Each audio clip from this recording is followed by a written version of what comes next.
En 1861, un fossile d'Archéoptérix est découvert en Bavière.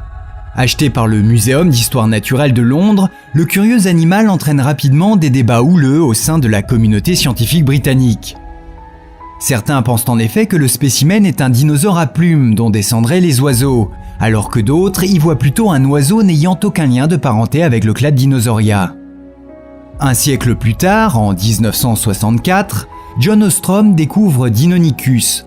Son squelette ressemble indubitablement à celui des oiseaux et convainc le paléontologiste que ces derniers sont bien les descendants des dinosaures d'antan.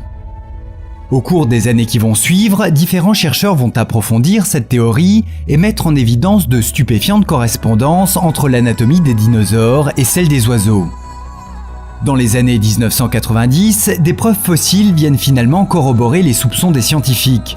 C'est en effet à cette période, en Chine, que sont découverts les restes de plusieurs dinosaures recouverts de plumes appartenant à la famille des théropodes, des bipèdes carnivores dont font notamment partie les vélociraptors et les tyrannosaures. Outre les marques de plumes dans la roche, les chercheurs identifient également des zones d'implantation de plumage sur certains os fossilisés.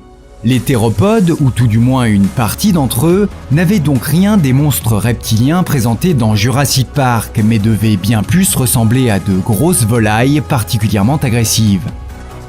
Mais quel intérêt d'avoir des plumes pour ces dinosaures qui de toute façon ne maîtrisaient pas le vol ? En fait, leur plumage servait principalement à réguler efficacement leur température corporelle, à assurer leur parade sexuelle en période d'accouplement et à garder contrôle et équilibre lorsqu'ils étaient engagés dans des courses-poursuites.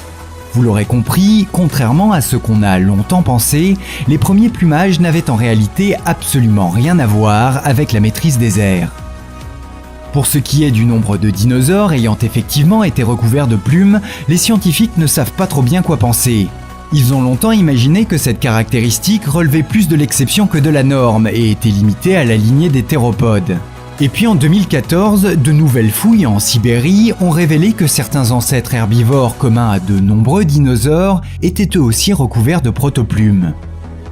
Dès lors, on peut tout à fait imaginer que cette caractéristique physique ait été largement répandue au sein du clade Dinosauria.